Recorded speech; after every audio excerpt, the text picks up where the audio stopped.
Hello mga Mars! Welcome to my vlog. Tara, gagawa tayo ng Chinese tikoy.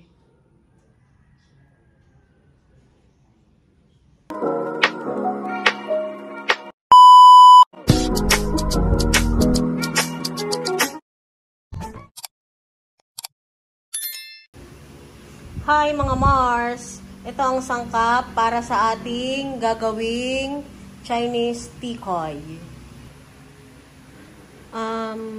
Meron tayong glutinous rice. Bali, 1 cup yung ating gagawin. So, etong cup ko dito ay nagkakasukat na 1/4 cup. So, 4 na ganito para 1 cup lang yung ating lulutuin.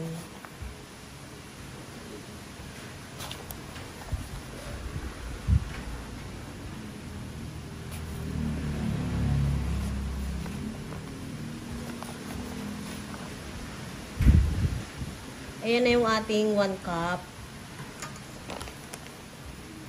At meron tayong 1/4 na asukal. Bali, kakanawin natin ito sa apoy, itong asukal natin, na may 1 cup din na tubig. 1/4 sugar to. Kung medyo matamis sa tingin nyo, pwedeng 1/8 kilo lang. So, tara.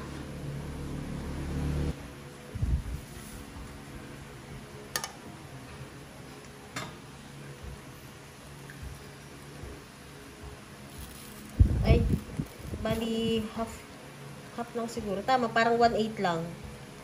1/8. So, sinukat ko lang siya ng half cup na asukal.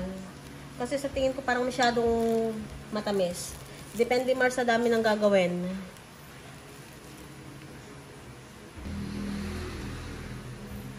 Sukatin natin yung tubig.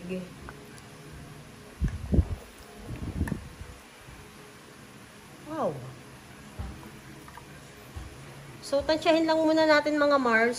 Siguro mga kalahating cup lang. Kasi baka mapadami eh. Pwede siyang kanawin sa... tama. Kanawin sa tubig na may apoy. Or pwede ring tunawin na lang siya ng ganito na walang apoy. Kasi kailangan, pag kinanaw nyo siya sa apoy, papalamigin nyo pa to. So, it takes time. So, ganito na lang. Ayan.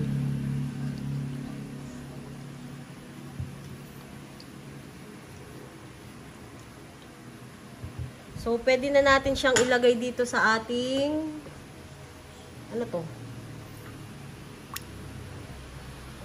ating glutinous rice.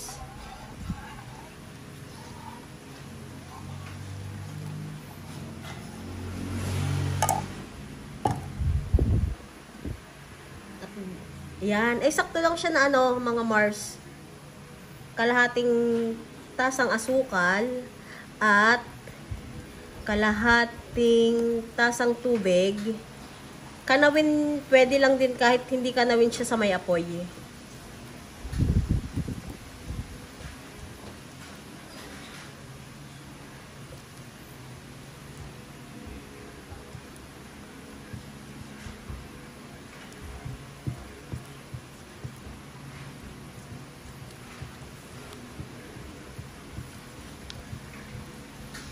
Mga Mars, kahit anong kulay ng asukal.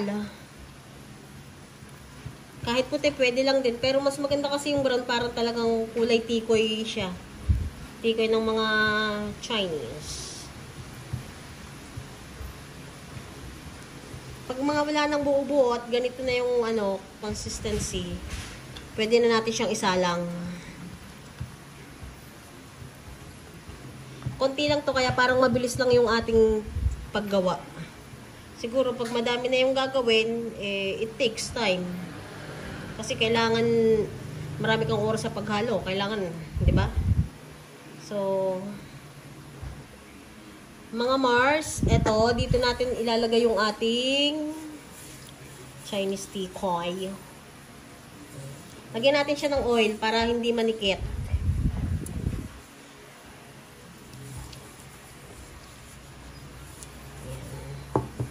Dikit na dikit sa camera, dikit na dikit.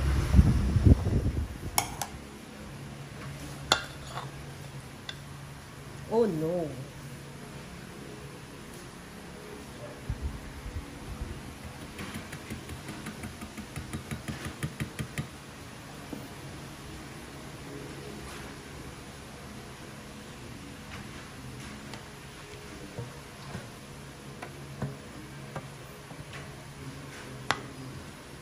Kayo din natin ng ganito, spatula. Gamitan natin itong spatula.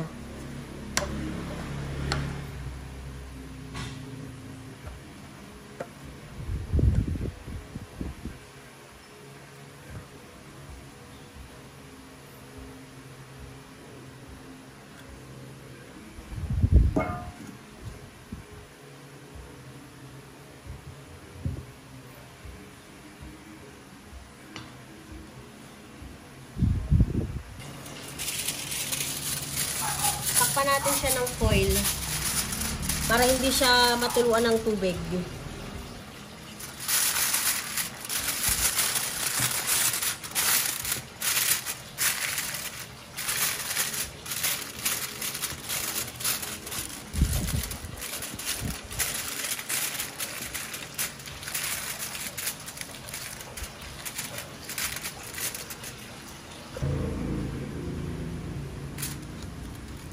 Nilagay ko na siya dito sa ating gagamiting pang steam.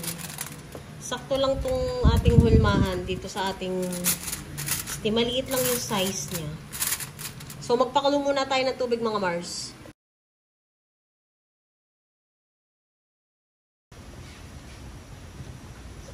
Ito na yung tubig na pinapakulo natin. Kumulo na siya. So ilalagay na natin yung ating i-steamin. So, takpan natin. Siguro, i-steamin natin siya ng hanggang ilang oras ba to? Mga 30 to 45 minutes. So, balikan natin siya. So, after ng 30 minutes, open na natin siya. Wow.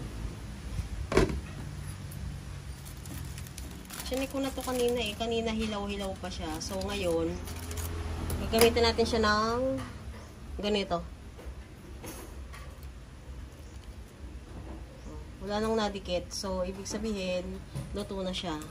Ipalamig muna natin siya sa ref bago pwede rin natin iprito, pwede rin hindi. So, mamaya uli, pagka malamig na siya.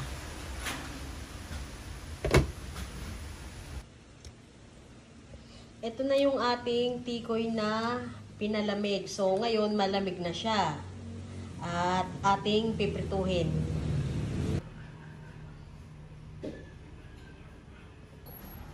Iniwanan natin yung ating ipipritong tikoy. Tara, prito na tayo. Meron tayong isang itlog para idip natin tong ating hiniwan tikoy. Kinamay ko na siya mga Mars.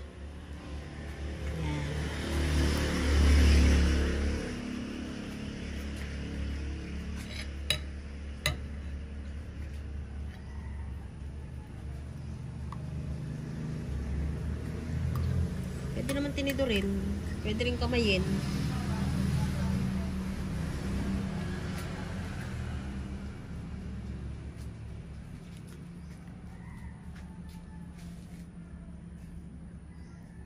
Nagdikit.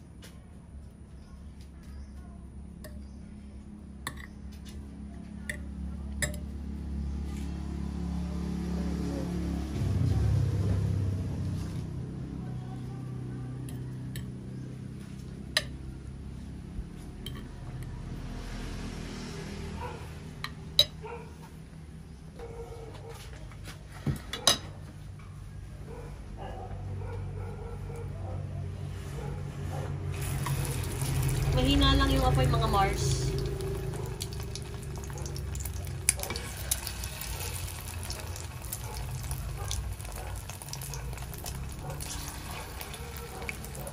Hindi masyadong makapal yung tikoy kasi depende sa dami na gagawin. Ginawa ko medyo manipis lang. Kung gusto nyo ng makapal, so dadagdagan nyo na lang yung glutinous rice ninyo tsaka yung asukal. Tsaka yung tubig. Amoy tikoy na nga.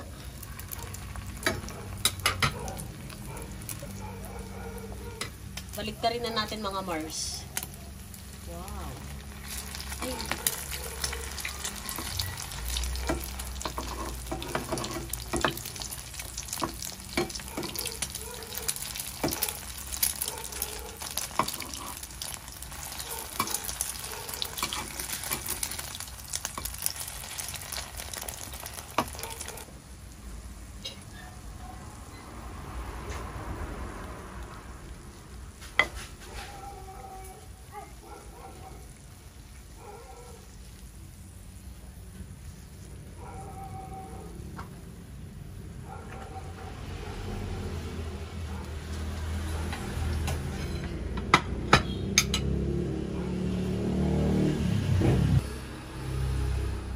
Naahon ko na siya mga Mars at ito yung nagawa ko sa isang, sa isang lutuan, sa isang bilog.